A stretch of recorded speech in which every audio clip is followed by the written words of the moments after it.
Surd आपके syllabus में नहीं है, ना ही आपकी एनसीईआरटी टेक्स्ट बुक में सर्ड का नाम भी कहीं लिखा हुआ है। बट आपकी एनसीईआरटी में एक लाइन ज़रूर लिखी हुई है जो कि सर्ड की डेफिनेशन है।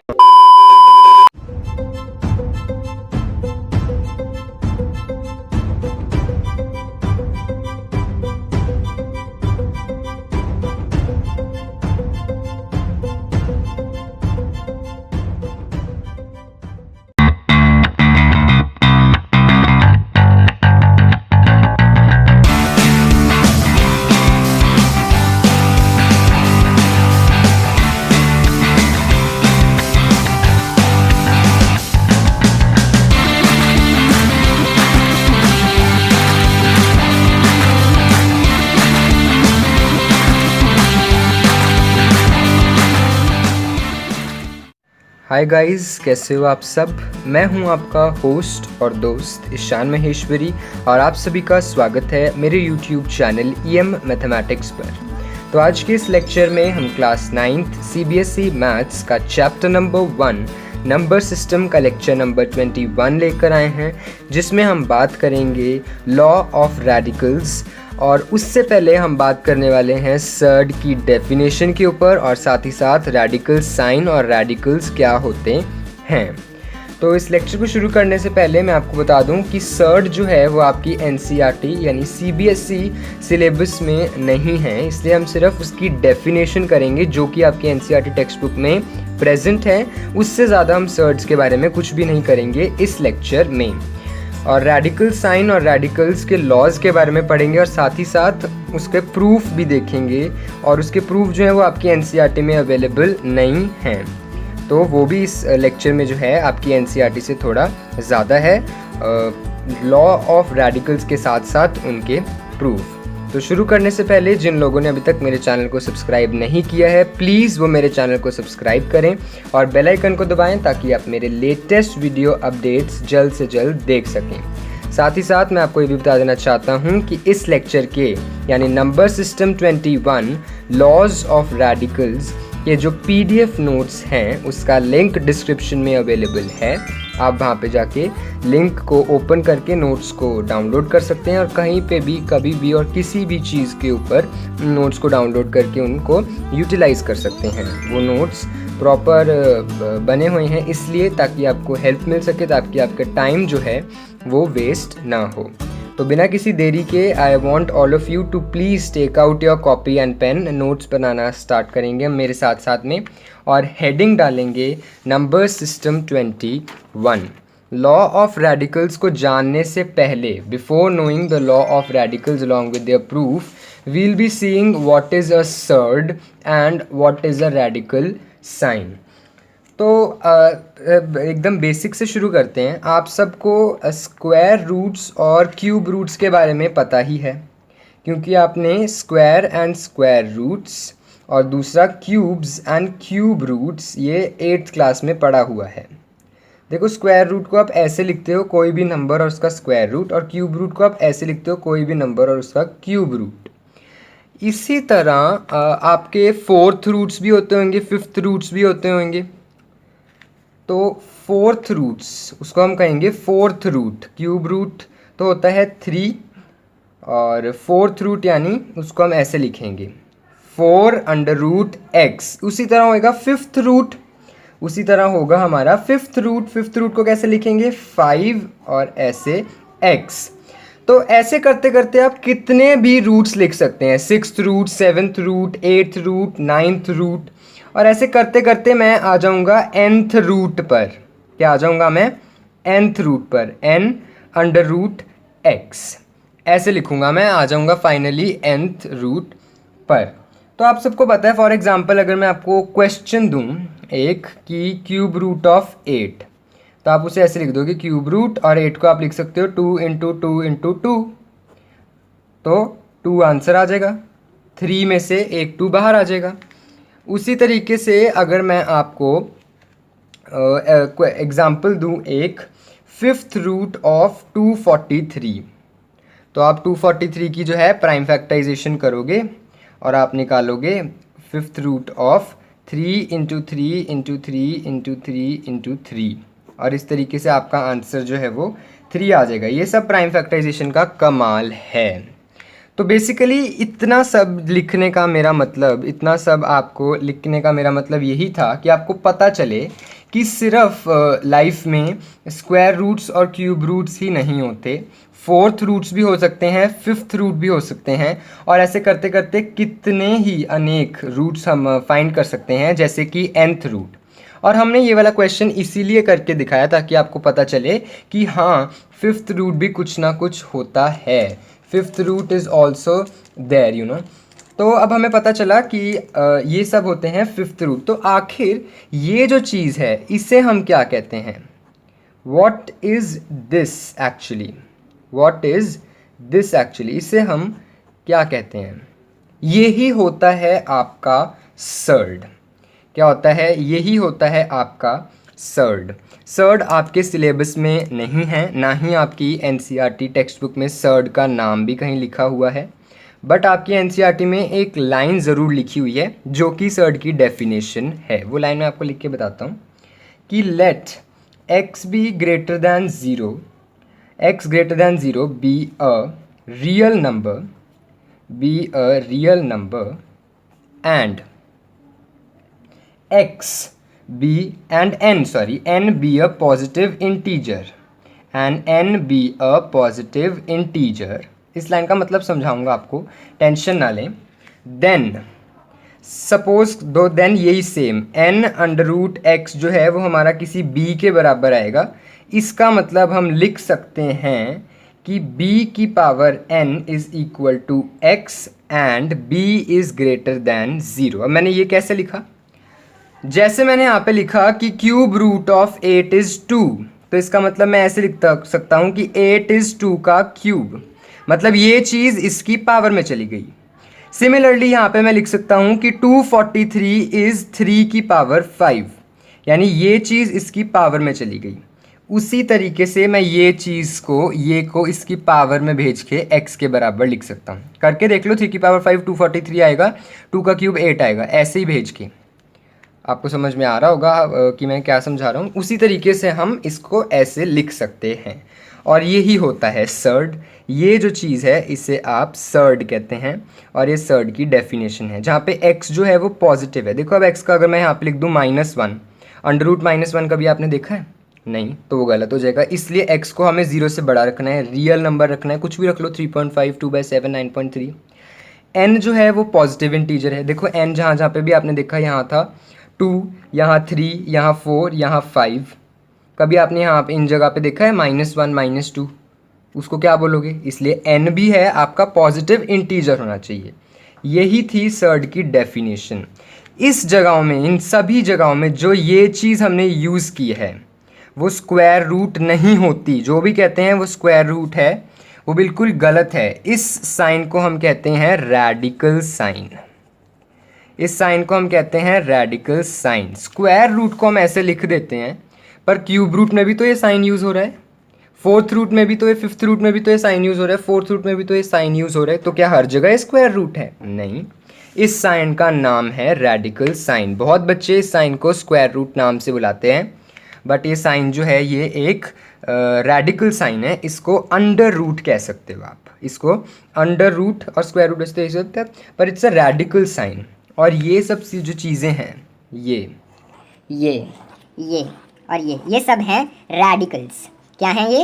रेडिकल्स। इनको क्या कहते हैं हम? रेडिकल्स। और ये जो साइंस हैं, ये साइंस सारे हैं रेडिकल्स साइन। तो बेसिकली जो लॉ ऑफ रेडिकल्स है वो इन चीज़ों के ऊपर बेस्ड लॉज हैं कुछ बने हुए, जिनके प्रूफ के साथ हम कुछ लॉज जो हैं वो अब पढ़ने वाले हैं। और उन लॉज को आपको 100% अपने दिमाग में याद करके रखना है, क्योंकि उन लॉज के ऊपर हम फ्यूचर एक्सरसाइजेज में और फ्यूचर क्वेश्चन में, ऑलमोस्ट हर एक क्वेश्चन में उन लॉज को हम यूटिलाइज करने वाले हैं। So now will be starting with the laws of radicals.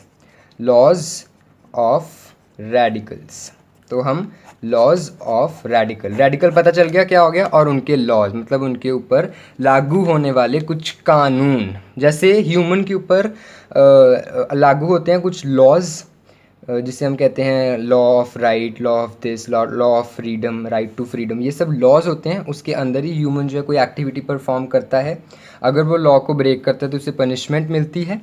Similarly radicals जो हैं उन्हें लॉ, उनके भी कुछ लॉज होते हैं, बट अनफॉर्चुनेटली ये ह्यूमंस की तरह, I am very sorry, this is unfortunately हम वो ह्यूमंस की तरह लॉ को ब्रेक नहीं कर सकते। So will be studying about these laws which are 100% true and which can be used anywhere.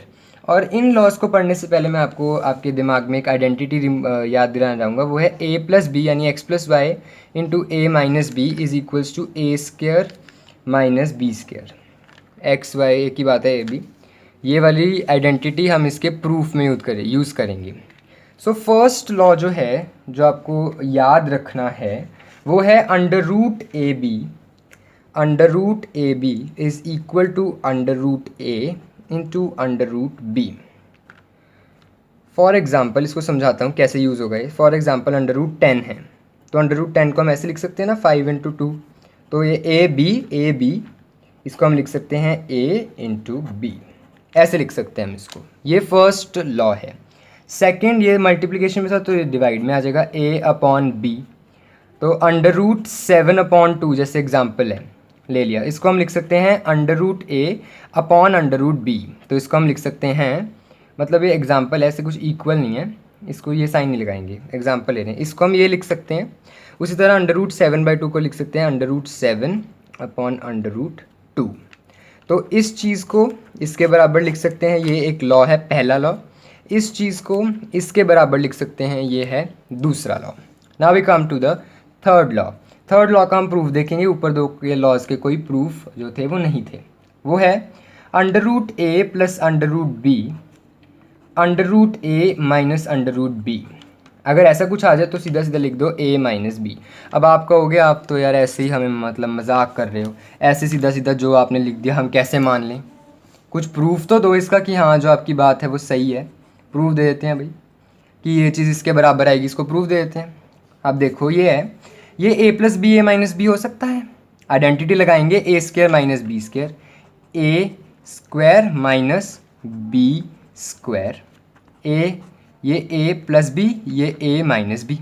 a क्या है, ये पूरा है रूट a के साथ, तो a का स्क्वायर b का स्क्वायर क्या होगा, अंडर रूट a का स्क्वायर हमने बहुत जगह पढ़ा है, क्या होगा a, अंडर रूट b का स्क्वायर हमने बहुत जगह पढ़ा है b, हेंस जो मैंने कहा था वो एकदम सही था। अब कहाँ आप इसे सॉल्व करके ये लिखोगे फिर ये लिखोगे, लेंथ स्टेप्स ज़्यादा बढ़ जाएंगे, इसलिए सीधा लॉ बना दिया कि जब भी ये है सीधा ये लिख दो, law of radical. Now we have the fourth law of radical, that is a plus under root b a minus under root b। ये भी सेम ऊपर वाले तरीके से ही मतलब यूज़ होने वाला है जो लॉ। कैसे इसको प्रूव करके देखते हैं हम कि हाँ जी ये कैसे इसके बराबर है, a स्क्वायर माइनस बी के। तो a plus b a minus b, a square minus b square, a square minus b है ये रूट बी का स्क्वायर, ए ये है, बी ये पूरा है, अंडर रूट बी जो है वो पूरा है, तो it will be a square minus b. इसको सॉल्व करोगे तो ए स्क्वायर, इसको सॉल्व करोगे तो आएगा बी, हेंस ये वाला भी हमारा लॉ ऑफ रेडिकल जो था वो बिल्कुल सही था। क्या आइडेंटिटी कौन सी यूज़ की आपको याद होनी चाहिए, a square a plus b a minus b is equal to a square minus b square. Same हमने यहाँ पे आइडेंटिटी यूज़ की है, a plus b a minus b a square minus b square. फ़र्क सिर्फ इतना है, 8th क्लास में आपने किया होगा ये सब ऐसे कि ए यहाँ पे ये है और बी ये पूरा है, यहाँ पे ए ये पूरा है, यहाँ पे बी ये पूरा है। इतनी छोटी छोटी बातें तो आपने 8th क्लास में क्वेश्चंस करते हुए की होंगी। आई डोंट थिंक सो कि इतनी छोटी चीज़ भी आपको आनी चाहिए।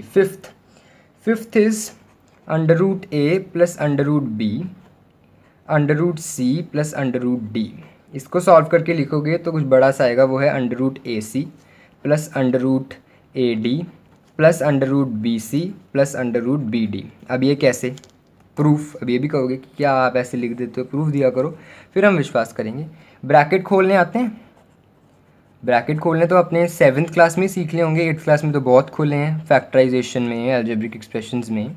कैसे, इनको इन दोनों से, इसको इन दोनों से, तो root a into root c plus root a into root d plus root b into root c plus root b into root d. अब ये वाली आइडेंटिटी तो हमने पढ़ी है कि इसको ये लिख सकते हैं तो इसको ये लिख सकते हैं, आइडेंटिटी पढ़ी है। रूट ए बी को root a into root B लिख सकते हैं, इसका उल्टा भी सही होगा, root a into root B को रूट ए भी लिख सकते हैं। तो same root a into root सी को रूट ए सी लिख सकते हैं, root a into root d को रूट ए डी लिख सकते हैं, रूट बी इंटू रूट सी को रूट बी सी लिख सकते हैं और root b into root d को रूट बी डी लिख सकते हैं। हैंस ये पूरा का पूरा आपके इसके बराबर आ गया, मतलब ये वाला भी हमारा लॉ जो था वो एकदम सही था। Sixth law and the second last law, आपके एनसीईआरटी के अकॉर्डिंग ये लॉ जो है लास्ट है, बट हमारे पास एक और लॉ है, वो है root a plus root B का होल स्क्वायर। अब आपको पता है ए प्लस बी का होल स्क्वायर क्या होता है, मैं इसको पहले लॉ लिख देता हूँ फिर प्रूफ बाद में करेंगे। तो ये लॉ आएगा, ये सीधा सीधा अगर ऐसा कुछ आए तो ये लिखना है, बट हम इसका प्रूफ देखेंगे। और आपको प्रूफ पता है कि a प्लस बी का होल स्क्वायर क्या होता है, a square plus B square plus 2ab। Identity पढ़ी है ये, a प्लस बी का whole square is A square plus B square plus 2ab। उसी तरह एक आइडेंटिटी थी a माइनस बी का whole square is A square plus B square minus 2ab। तो यही हमने किया है यहाँ पे। अब अंडर रूट ए का square a, under root B का स्क्वायर b और रूट ए रूट बी को 2 और दोनों को इकट्ठे कर लो रूट ab, यही है ऊपर लिखा हुआ। मतलब ये लॉ भी हमारा सही है, बट आपको ऐसे लिखना नहीं है, आपको जहाँ पे ऐसा कुछ दिखे सीधा ये लिखना है आंसर। इसीलिए तो लॉ बने हैं, वरना तो इतना लंबा करके करना होता तो कर सभी कर लेते, स्टेप्स बहुत कंज्यूम हो रहे हैं। इसीलिए लॉ बने हैं ताकि आपके स्टेप्स जो हैं वो कम हों और ये हमेशा सही हैं। सीधा ये आए तो ये लिख दो, टाइम मत वेस्ट करो, इसलिए इसको याद करो, ये याद होने चाहिए नेक्स्ट लेक्चर में, क्योंकि नेक्स्ट लेक्चर में हम एग्जाम्पल करेंगे, उसमें लॉज बहुत ज़्यादा एप्लीकेबल होंगे और याद नहीं होंगे तो नहीं आएंगे वो क्वेश्चन सॉल्व करने, इसलिए इनको नेक्स्ट लेक्चर से पहले पहले याद कर लो। इसमें है a minus 2 under root A B plus B, इसका प्रूफ भी एकदम सेम है, ऊपर वाली आइडेंटिटी यूज़ होगी इसमें। प्रूफ देख लेते हैं फिर भी। प्रूफ आपसे कहीं नहीं पूछे जाएंगे, सिर्फ आपको समझाने के लिए बताए जा रहे हैं। किसी एग्ज़ाम में इसका प्रूफ नहीं आने वाला, आपको समझाने के लिए, आपको यकीन दिलाने के लिए कि जो बात हम कह रहे हैं वो कोई क्रैम करने के लिए नहीं है, उसके पीछे ये रीज़न है, इसलिए हम ये कह रहे हैं। इसको देखते हैं, a माइनस बी का whole square is A square plus B square minus 2ab। इस केस में a ये है ना, b ये, तो ये क्या होगा a plus B minus 2 under root A B, यही जो हमने लिखा, हेंस प्रूव्ड। तो मतलब जो बात हम बता रहे थे वो एकदम सच थी, और यही थे आपके law of radicals. We studied the 6 laws of radicals that were, पहला ये, root ab is equals to root a into root b, under root a upon b is under root a upon under root b, under root a plus under root b into under root a minus under root b is a minus b, then a plus under root b into a minus under root b is a square minus b, under root a plus under root b whole into under root c plus under root d is equals to under root ac plus under root ad plus under root bc plus under root bd। ये तो याद करने का बहुत तरीका है, AC, AD, BC, BD, बस under root लगाते जाओ हर एक के ऊपर। Then we have the sixth one, under root A plus under root B का whole square that is A plus B plus 2 under root AB, under root A minus under root B का whole square A plus B minus 2 under root AB। So these were the laws of radicals. Radical sign हमने पढ़ा, ये होता है ये वाला sign, और radical क्या होते हैं, अंडर रूट A रेडिकल है, अंडर रूट B रेडिकल है, और n अंडर रूट x जो होता है हमारा वो होता है सर्ड, उसकी डेफिनेशन हमने पढ़ी। तो इस लेक्चर में बस इतना ही। नेक्स्ट लेक्चर में हम एग्जाम्पल नंबर 16 से शुरू करेंगे क्वेश्चंस की शुरुआत, उसके बाद हम रैशनलाइजेशन वाला टॉपिक भी पढ़ेंगे। तो पढ़ाई करते रहें, और अगर आपने मेरे चैनल को अभी तक सब्सक्राइब नहीं किया है तो प्लीज़ मेरे चैनल को सब्सक्राइब करें और बेल आइकन को दबाएं ताकि आप मेरे लेटेस्ट वीडियो अपडेट्स जल्द से जल्द देख सकें। अगर आपको ये वीडियो अच्छे से समझ आती है, अगर आपको इसमें मतलब ये बढ़िया लगती है मेरी एक्सप्लेनेशन, तो प्लीज़ आप इस वीडियो को लाइक करें, अपने फ्रेंड्स, फेलोमेट्स, क्लासमेट्स जो भी हैं उनके बीच में शेयर करें, इसे स्प्रेड करें इस वीडियो को। और अगर कोई डाउट है या कुछ भी है उसे कमेंट सेक्शन में ज़रूर मेंशन करें, ताकि मैं आपका डाउट जो है वो सुन सकूं, आपकी परेशानी जो है वो सुन सकूं और उसका रिप्लाई दे सकूं, and I am surely gonna reply it. So that's all.